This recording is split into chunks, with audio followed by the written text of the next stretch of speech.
voit rien, on voit pas du tout le... Ça y est, vous avez du son. Okay. Apologies for the delay in starting for some of the technical issues. So welcome everybody to this session on protectionism versus multilateralism. How should the EU position itself?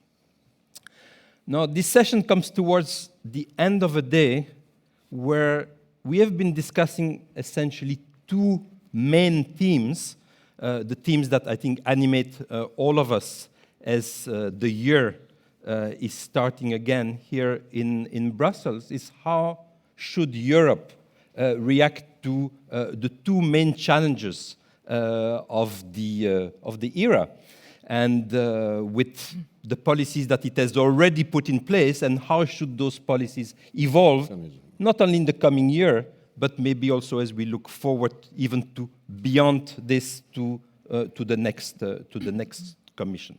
The two challenges obviously are issues of geopolitics, and in geopolitics, mainly the conflict between the US and China, but not only for us. Obviously, the problems of Russia, Ukraine, and in general, a world of greater geopolitical confrontation rather than maybe cooperation. That's one of the two big issues. The other, obviously, is climate change. And so, what we have heard since the start of the annual meeting today are a number of issues related to that. What should Europe do? And we have already heard in the previous session, in the immediately previous session, issues that relate to the multilateral trading system and to protectionism. We have lived through, I would say, a happy era of rules-based multilateral system and open multilateral trading system that has served not only Europe, but the world very, very well. And that was perhaps before the period into which we have entered. And certainly questions are being posed. A number of actors are behaving in a way that maybe don't correspond to the values that we have in Europe, which are, I repeat, the values of openness and the value of multilateralism, and forces us, therefore, to position itself. So we have a great panel to discuss those issues from the public sector and from the private sector.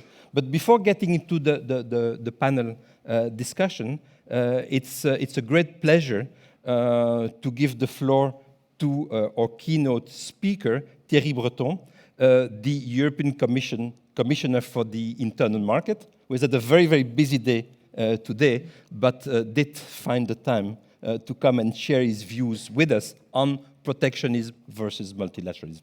Commissioner, the floor is yours for about 15 minutes. Thank you very much. Thank you, dear Chairman, and ladies and gentlemen. I'm very happy to be here today to discuss this topic together with you. But allow me, maybe, if that's fine with you, to challenge a little bit how this discussion has been framed. Presenting a binary, black or white choice between protectionism and multilateralism seems, how should I phrase it, like an economic 101 classroom debate. It certainly does not reflect the complexity of the world we live in and how to elaborate the answer that we need to put in place.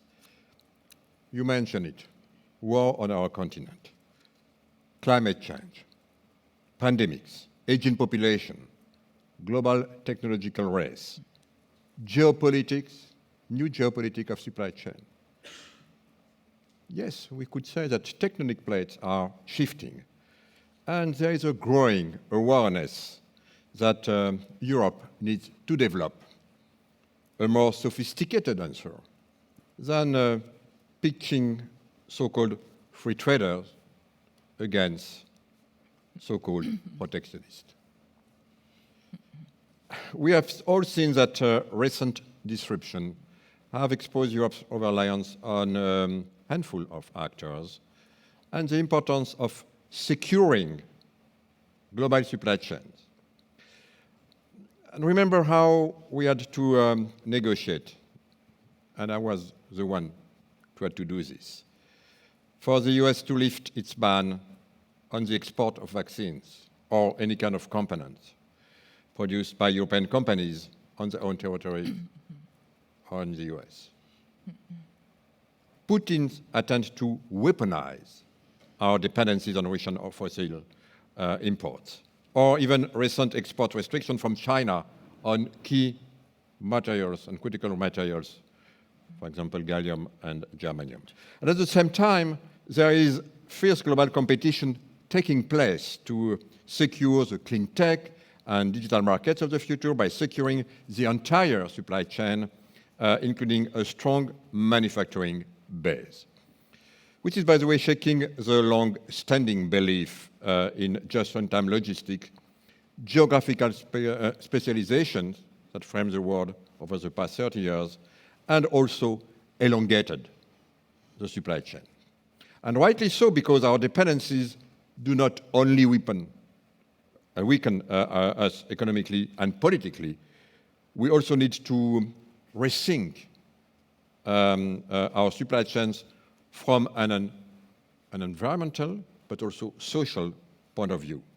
And it's time that we confront our paradoxes where we pursue an ambitious Green Deal, yet prefer to source goods produced unsustainably or in countries that make us vulnerable.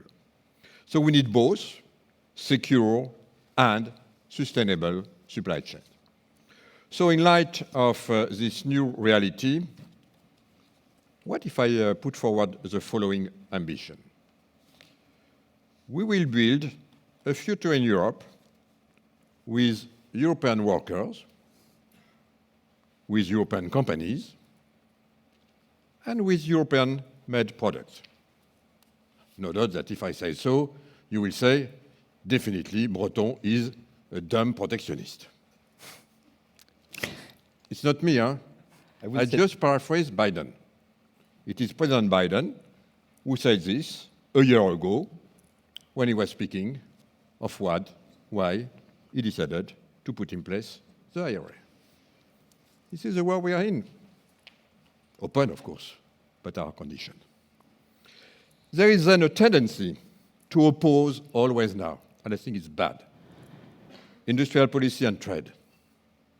To see industrial policy as a Trojan horse of protectionism.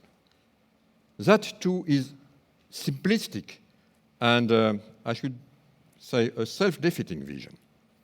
Global trade accounts for 25% of GDP. Trade in goods represents almost 70% of the EU export, and we remain the second world exporter after China and still, of course, consistently ahead of the United States of America. The point is we want to remain this because we see a trend emerging of being relegated to net importers of, for example, electric vehicles or solar panels, thus replacing our dependencies on fossil fuels with industrial and technological dependencies.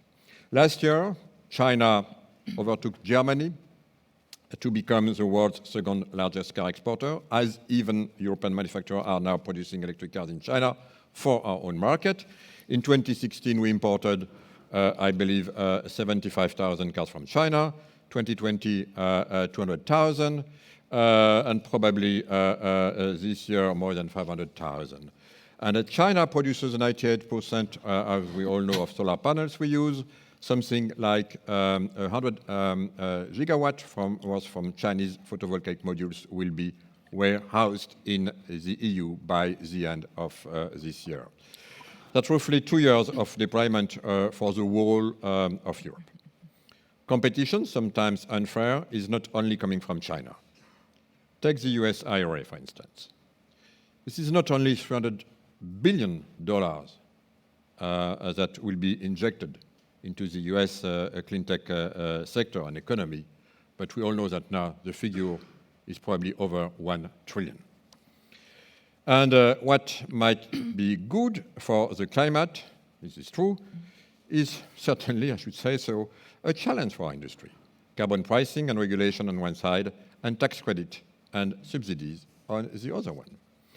So be it chips, batteries, solar panel, or hydrogen, we want the EU to remain an industrial leader that export product and technologies, but not jobs.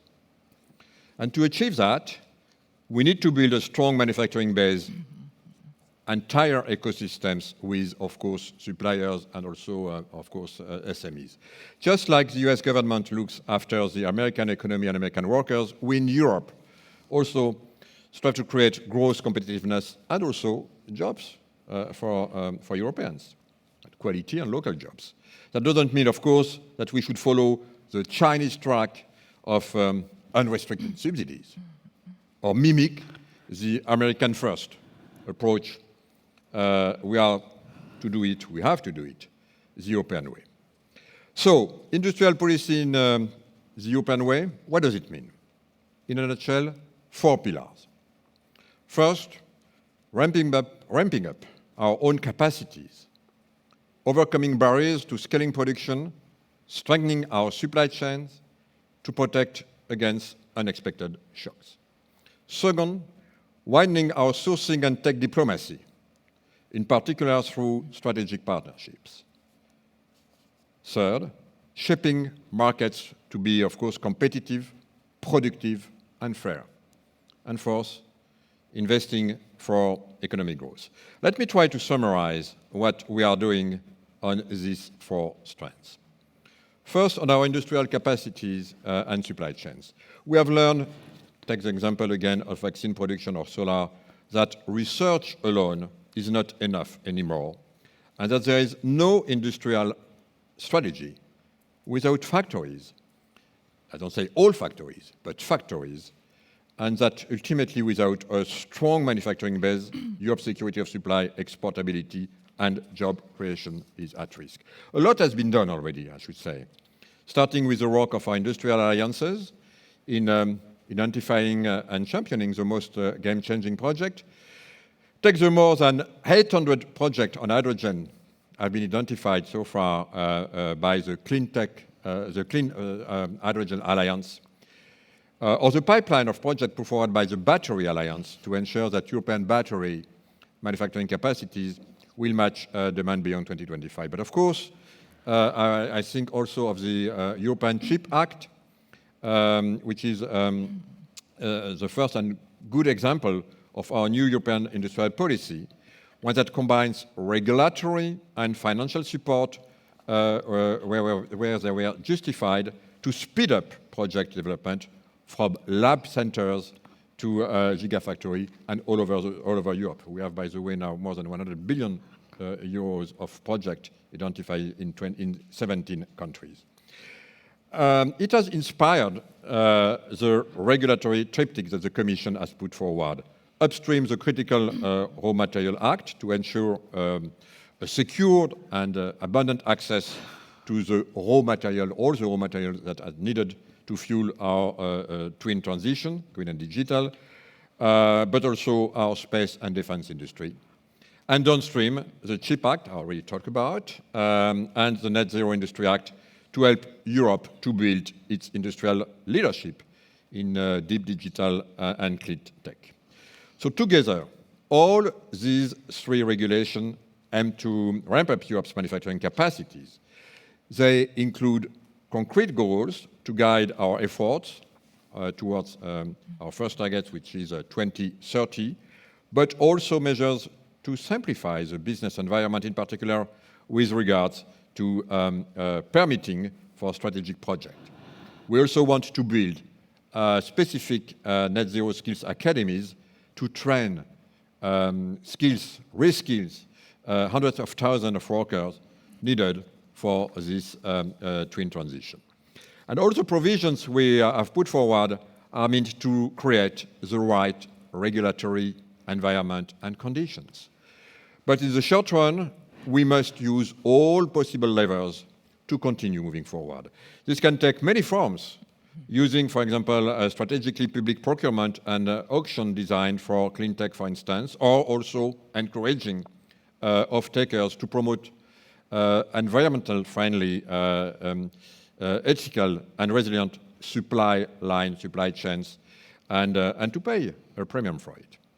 So our industrial alliances have been working successfully in this direction, and I believe that the proposed net zero industry platform could be a very strong catalyst for pushing this approach forward with a great momentum. So overcoming all these barriers to scaling production also requires ensuring the smooth functioning of the single market. That has been my priority since day one of my mandate, of course. We are intensifying our cooperation with all the member states to bring down existing barriers and prevent new ones from emerging. Just to give you an example, in the last 2 years, the Single Market Enforcement Task Force, which is under my leadership, has dismantled over 260 barriers in cross-border services and professional qualifications. And of course, we will continue to do this. Now, regarding my second point, which is sourcing and tech diplomacy. So it goes without saying that Europe cannot reach resilience on its own, of course. We are cooperating with our partners to coordinate policies on strengthening supply chains, align on issues relating to economic security, and discuss also trade distorting practices of non-market economies. We are also strengthening our global engagement with our reliable partners and developing mutual beneficial digital or critical raw material partnership with many, many countries now. But for Europe, these partnerships are absolutely, and I want to repeat it, essential to add value in also developing regional value chains and in sustainable development through all our global gateway strategy and projects. And they are also essential to rebalance the Green Deal agenda, which cannot be only about Europe taking restrictive measures for its domestic industry, arguing that the mere implementation of the Paris Agreement will give European companies a first-mover advantage in new sectors. First, because not all countries are as diligent as the EU in implementing and updating their pledges. And second, because when they do so, they don't wait with open arms, we all know that, for EU technologies to flood their own markets. So why should we? Why should we mostly burden our companies, reduce our protection against carbon leakage? Why can't we also have a so-called EU approach in mind? This is not incompatible with engaging international partners through new types of partnership and alliance on raw materials and hydrogen today, for example. We have many of them. Maybe also on green steel or sustainable chemicals tomorrow. Because partnerships are also important in other areas like digital and digital field. That's extremely important. In July, I was touring in Asia and attending a G20 digital global tour with Korea, Japan, to further strengthen our cooperation in this field, like, of course, chips, 5G, 6G, HPC, quantum, cyber, and so on. And we have already launched many other digital partnerships with Singapore, with India. With India, we had also our first EU Trade and Tech Council, and so on. We have also launched, as you know, our new strategy with our constellation, so-called Iris Square, where we will propose also services and connectivity for Europe, but also for all states of Africa. And of course, this is the kind of thing that we do, but let me clear. Europe is definitely not promoting a protectionist agenda. None, and I say none, of the recent initiative contain discriminatory provision. None. We are maintaining our long-standing commitment to free and open trade.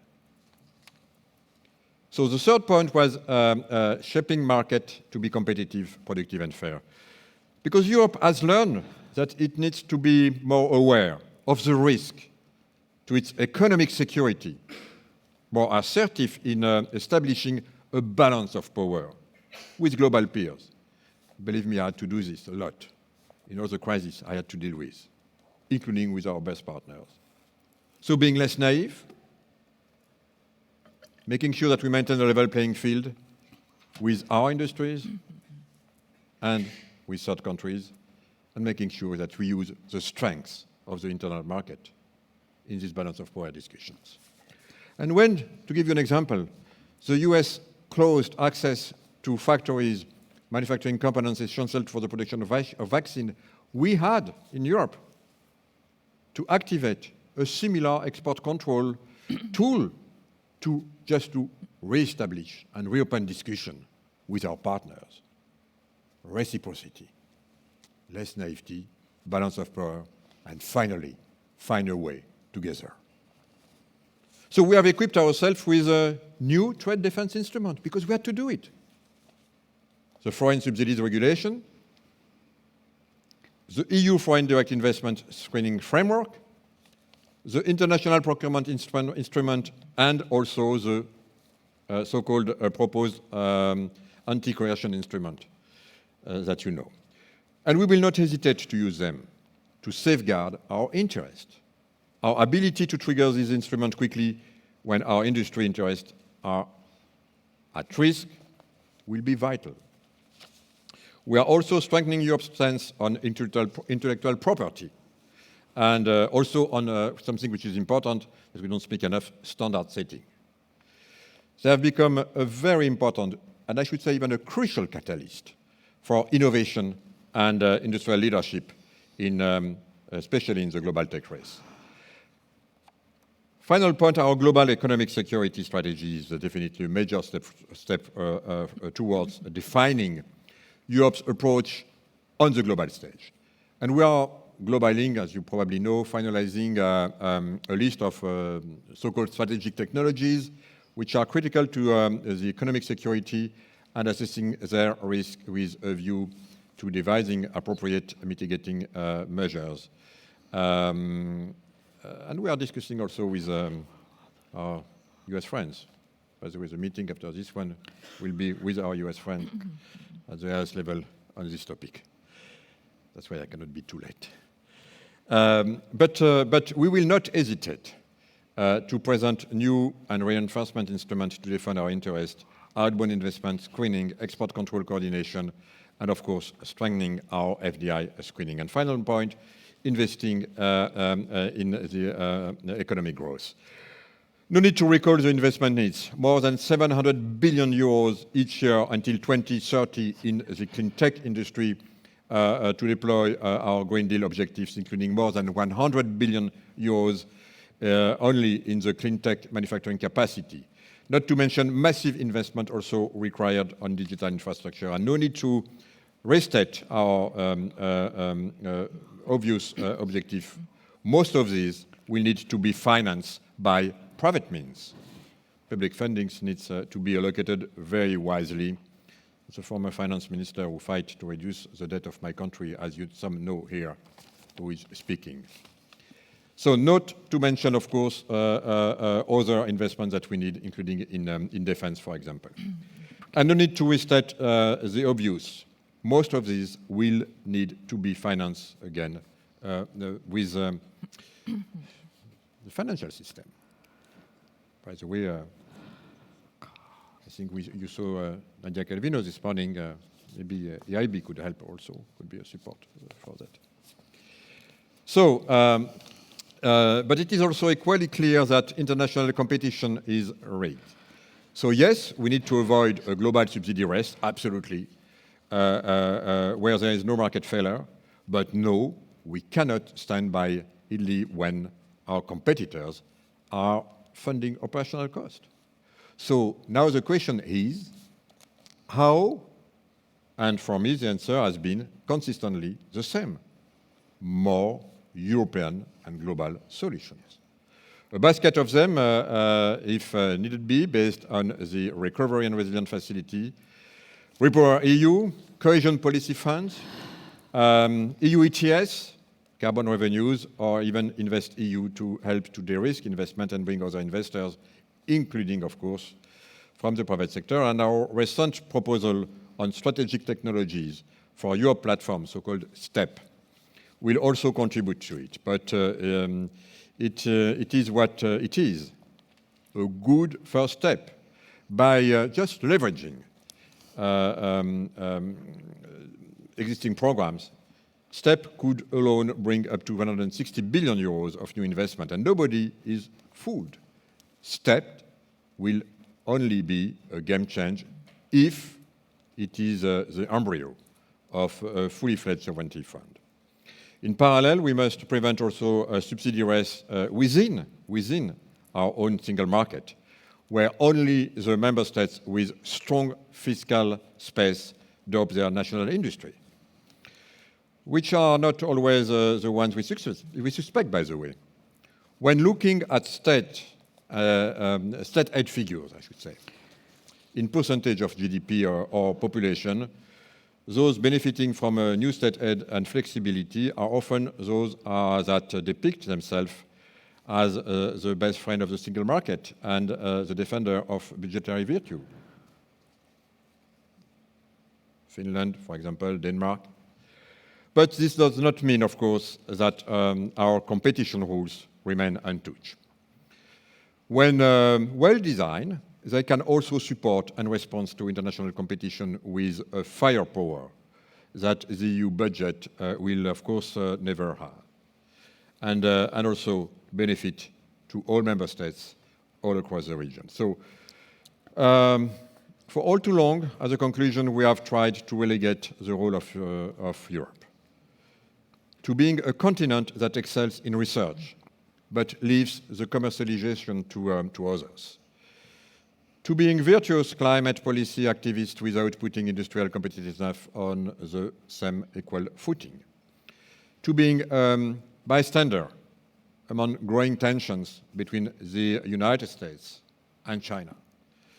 But Europe has reached a turning point.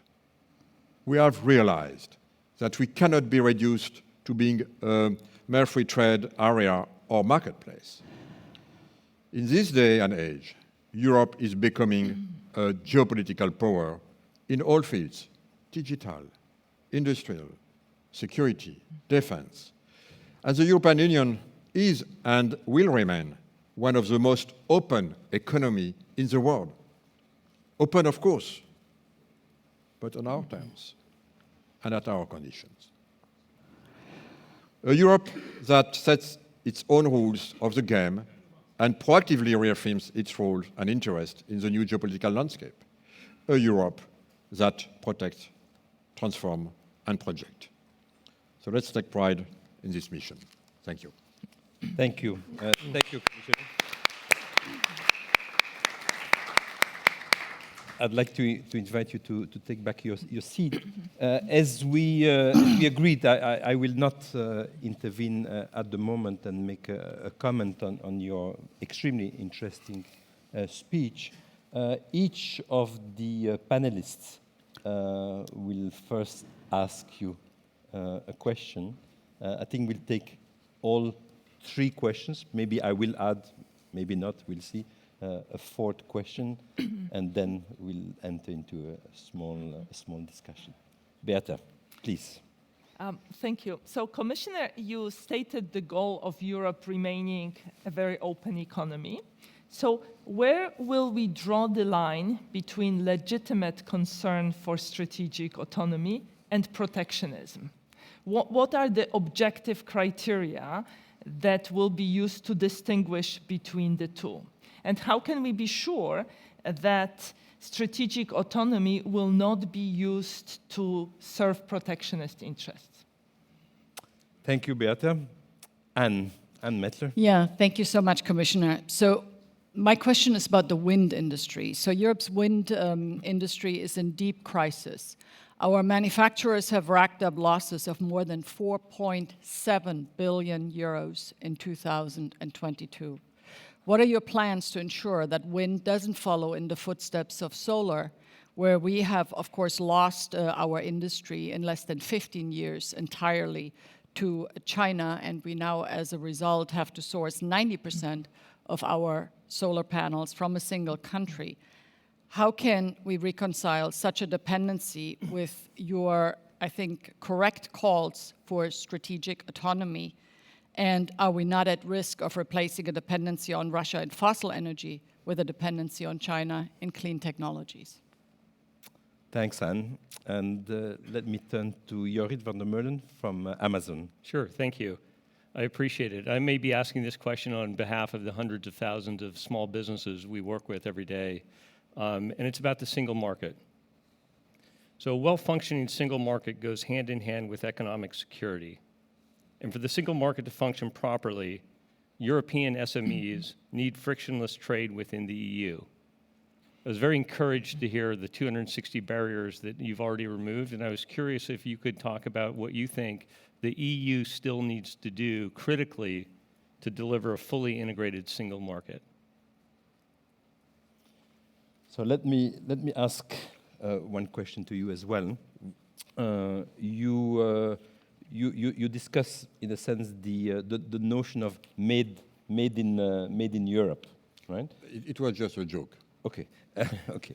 But let's say you did put forward, and I think naturally, the notion that we need to have some element of strategic autonomy, and strategic autonomy does mean, to some degree, made in Europe, but at the same time, although I don't think you did use the term, you did not use the term open strategic autonomy, which is sometimes used in the Commission. You did made, I think, a very strong case for openness of Europe. So, in a sense, and related to what Beata mentioned, I think that there is this notion of made in Europe, of autonomy, and at the same time openness. No, my question is double.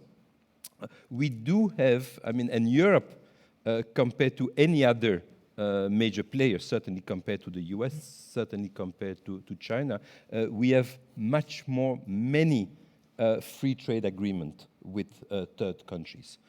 Not only in Europe, but we have free trade agreement with Japan, free trade agreement with Korea, free trade agreement with Canada. We have a free trade agreement with many countries in Africa, including South Africa and many of the North African countries. We have a free trade agreement with a number of Latin American countries, including Mexico, and now we are talking of an agreement with Brazil and other. We have agreement with countries in every part of the world. I think we have 45 to 50 free trade agreement.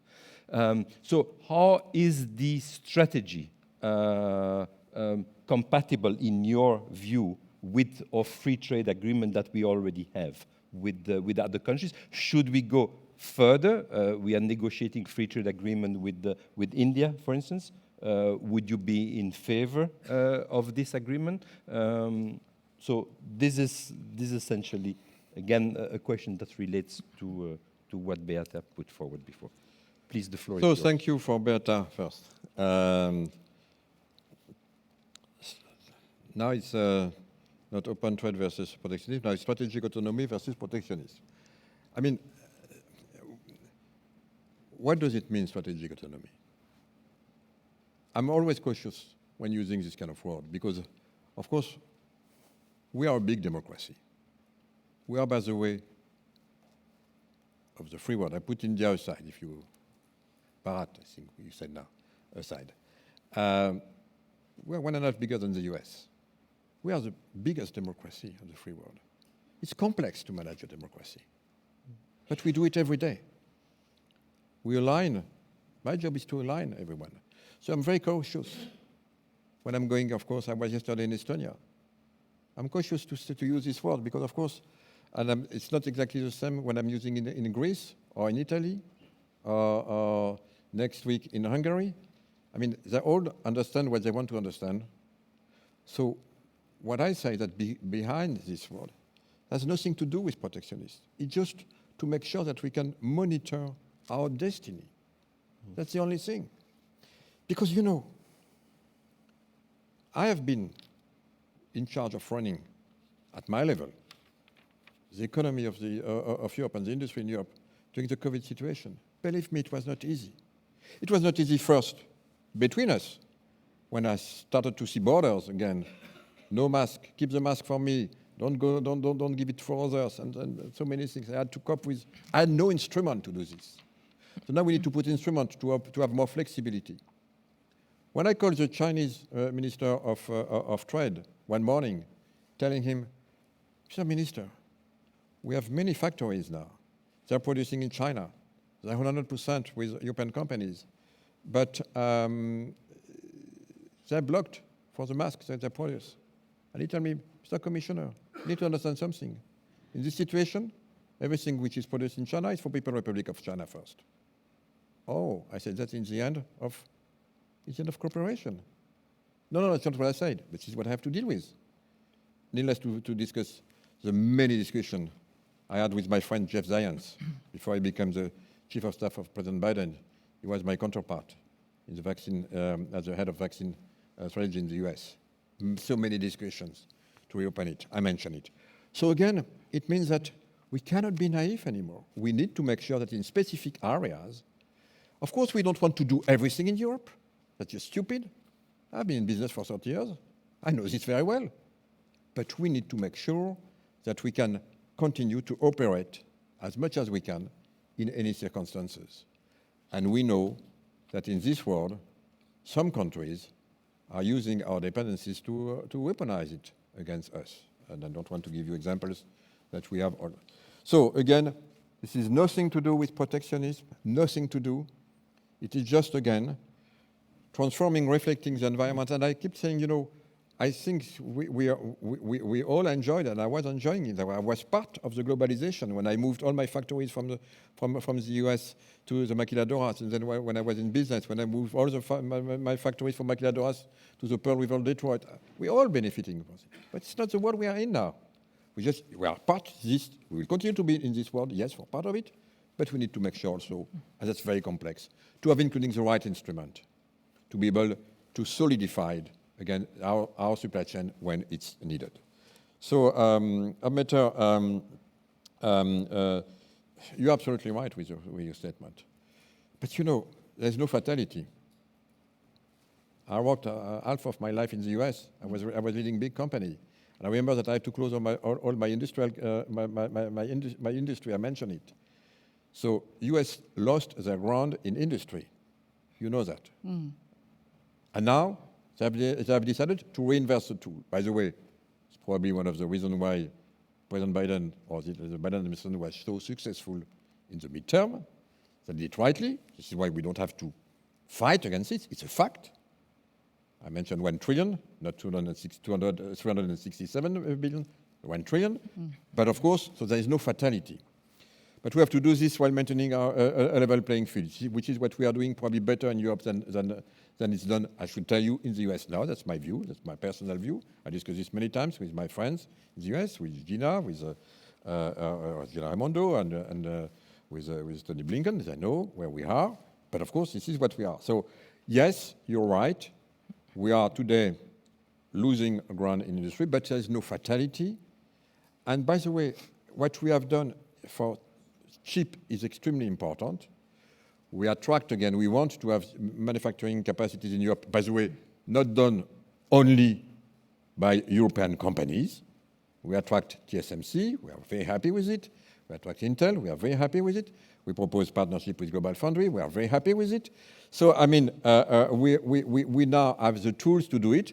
But of course, yes, we have to make sure that we balance, we use properly this money, and that we balance it in the single market, because maintaining the level playing field is also extremely important. But I strongly believe that there is no fatality, but we have to do it extremely cautiously. And I just remind that there is not one single country in the EU which has the first euro available. Every country has to borrow what is needed to support. So that's why we have to be twice more careful, because it will be our children who will pay, not the taxpayers, it's our children. And the single market for making much more easy for SMEs. That's a big story, extremely important. we have decided to reduce, by the way, the burden. There's too many burdens or today on SMEs. We propose, by the way, an SME relief package in the next few weeks, specifically dedicated to this issue. This is extremely, extremely important. So I don't want to comment to be too long, but it is definitely higher on our agenda. And by the way, as you know, we are happy also to have now a good regulation in digital market to make sure that gatekeepers, I don't mention any companies, gatekeepers will play a fair way to maintain a good level playing field, and that we'll have a fair competition, including in this, and that, again, no hidden message here. It's just that we are open, but we put also conditions to make sure that we'll be able to continue to operate while keeping, again, a good level playing field and maintaining our values and our economic values, including in the digital space. And last point, Mr. Samin, yes, I know that, again, I mentioned what I had to say with strategic autonomy. So some our commissioners were so afraid that we will forget open that they said, could we add open strategies? Why not, of course. You want to say open strategic autonomy or strategic autonomy open? What will make you happy will make me happy.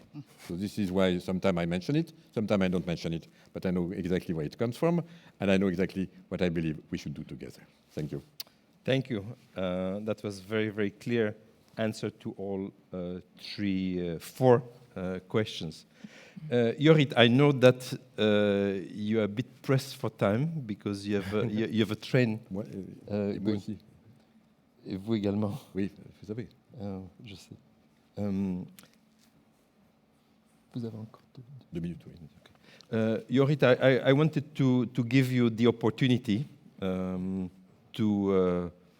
put forward not just a question to the commissioner, but other points that you want to put vis-à-vis this debate on protectionism versus multilateralism, and what should be the position of Europe into this, admittedly, very black and white way to put this debate forward in a rather complex issues related again to geopolitics and to the to climate challenges. Yeah. Please come in with some of your views on those matters. I was given a little forewarning that I'd be able to speak for a second, and far be it from me to give any advice on how Europe ought to conduct itself. But as I was thinking about the European economy and European economic security and listening to Commissioner Breton, it reinforced a few key points for me, one of which is, as I kind of just mentioned, a single frictionless market is critical for EU business and EU businesses. And today, there's still opportunities to remove friction and barriers. Like, I spend much of my time talking to the selling partners who sell on Amazon, and it would just be so much easier for the French SME to have a single VAT number, which I know we're working towards and getting towards, versus multiple. For a small company to manage that across all of Europe is very, very difficult. The second thing I'd say is that an open and predictable Europe is equally critical. And for a company like ours, this means regulatory stability and predictability, among other things. Since 2010, Amazon has invested over $150 billion in Europe. We work with over 275,000 small and medium European businesses for either part or all of their business. We employ over 150,000 people in Europe, and we want to continue. And we're very optimistic about the future. So if I listen to kind of the fact that 260 barriers have already been removed, I see the passion in the Commissioner's voice on how important this is. I know that there's a new commission and parliament coming in next year who are going to be able to affect the change that will create an environment for European workers, European businesses, and European products. And we'd love to be a part of that. Anne? Yeah, so for me, I mean, just to recommend that for any policy, whether that's trade, competition, or industrial policy, I think we need to look at Europe in the global economy, not Europe as in sort of an insulated island of 27 member states. And what I guess I'm missing is sort of an overarching strategy for trade, for competition, and for industrial policy to work hand in glove for a world that has completely changed. So it's very important, the things you said here today, Commissioner. However, I think we also need to be clear that if we look at sort of the trajectory of maybe the last decade, we need to realize that the policies that we have adhered to have not necessarily led to economic success. If I see that among the global top 10 digital companies, there's not a single European one. If I see we have lost the solar industry, I just mentioned it. We are about to lose the wind industry. 70% of electric vehicles in the world are manufactured in China. Among the top 10 battery producers in the world, there isn't a single European company, despite successes such as Northvolt, such as Verkor. I know these companies. I was part of the team that brought the European Battery Alliance to life. So my point is we have a lot of initiatives, we have a lot of good intentions, but it seems to me it is not really translating into economic success. The other difficulty that I see is we tend to impose a lot of rules and regulations on our own companies, but then we keep the markets wide open for companies that do not have to adhere to the same rules and regulations, and on top of that are oftentimes subsidized to freely operate in this market, to acquire companies. We know that many of our most promising startups are acquired. It used to be by the United States. It was then China essentially came in as a big player. And I think that we were lying to ourselves. We were thinking this is foreign direct investment, buying up our best companies as FDI. That's why I always said we need to look at greenfield investment. But the larger point that I'm making, we just need to see, does all of this actually add up our policies to economic success? And this is where I have my grave doubts. And I am extremely concerned. Working now in energy, I went into this field precisely because I did 2 decades of digital technologies in Europe and saw, I'm sorry, what shambles we created. I mean, the fact that there aren't more sizable European digital companies should really give us something to think about. And I am so concerned that the same will play out in clean technologies. So this must be on our radar. And I mean, the last thing I will say is we need to think, when we look at the Green Deal, there's a lot of great legislation. But does it add up to actually a business case for doing business in Europe? Do we have a strategy to help our companies succeed in the world? Is there an external industrial policy? And this is some of the things that I believe we should look at as we go forward into a new political cycle. And the bottom line is, do we have economic success? Do we have industries that can compete? And not, do we have programs? Do we have this deal and this act and whatever, you know? I mean, this is for me the bottom line. And just to say, you started a conversation that was overdue in Brussels, and I am very grateful for that. Beate. No strategy is without risks. So let me mention 3 risks I worry about in relationship to the program you outlined. First, we know that export controls don't work perfectly, so therefore the strategic technology may leak anyway. I mean, it's enough to look at our export sanctions on Russia. We know that some of the sanctioned goods are still making their way to the Russian market via third countries. We saw during the Cold War that export strategies have been busted, and that's because incentives are not aligned. While every member state would want every other member state to comply with export restrictions, they may have an incentive to be more lenient on their own firms. Second, I worry that while we impose these restrictions, they will invite response from our trading partners. So think about the US CHIPS Act, which was met with Chinese restrictions on export of germanium and gallium that you mentioned. And I worry that before we manage to secure supplies of these strategic raw materials, we will see an escalation of export restrictions. At the moment, 30% of critical raw materials are under some form of export restrictions. And, you know, the appetite in the member states for mining and processing of those critical raw materials may be limited simply because the environmental consequences are quite severe, and in Europe we have very high environmental standards.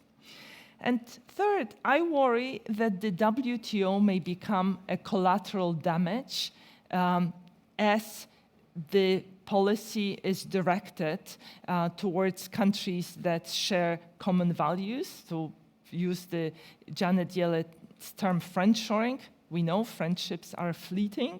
And once the WTO is marginalized, all the rules will be out of the window and all the bets are off. So I worry that we will end up in a fragmented world. And I'm old enough to have grown up under Comecon, and let me tell you, it was not fun to live in the world where, in the part of the world where international trade was driven by politics rather than economics. Thank you.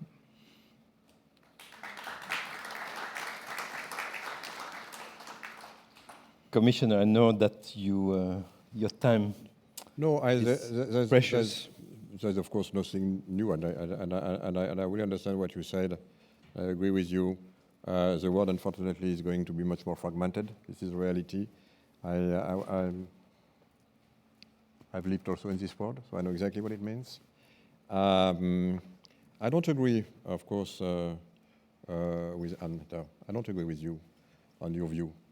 Of course, I know your view very well. I don't agree. I don't agree in all. It's true that today, in the digital space, we, and I would just, I have many, many examples to give, but just one. One of the reasons why there's a big success in the digital platforms, you mentioned mainly the 10 digital platforms, because when you go in technologies and you have many other companies and know-how and research centers, including not too far from here, which are the best in the world. So I don't agree with your view.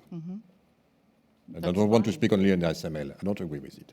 But what I agree is that for the past 20 years, we missed the first wave of the digital economy because we were in a fragmented market, because we had 27 markets. Because in the US, a single first-year dropout college student could create a big company, even if it's for not rocket science, because you had a very wide market immediately available. By the way, same thing in China. For us, it was fragmented. And you know, took me 4 years, finally, to build something which will make your life much more easy, by the way, in your company. And also for the companies using your services. Finally, we have a global digital market with the same rules for everybody. Clear, access to it.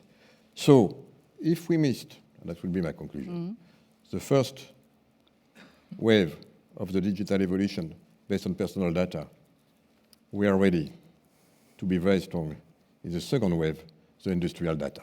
Thank you very much.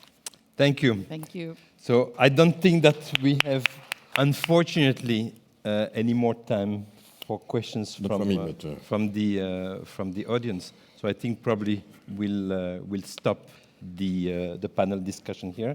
I thank everybody for their attention. Thank you, Commissioner. Thank you very much. And thank you all panelists. Thank you. And apologies to the audience for not being able to ask questions.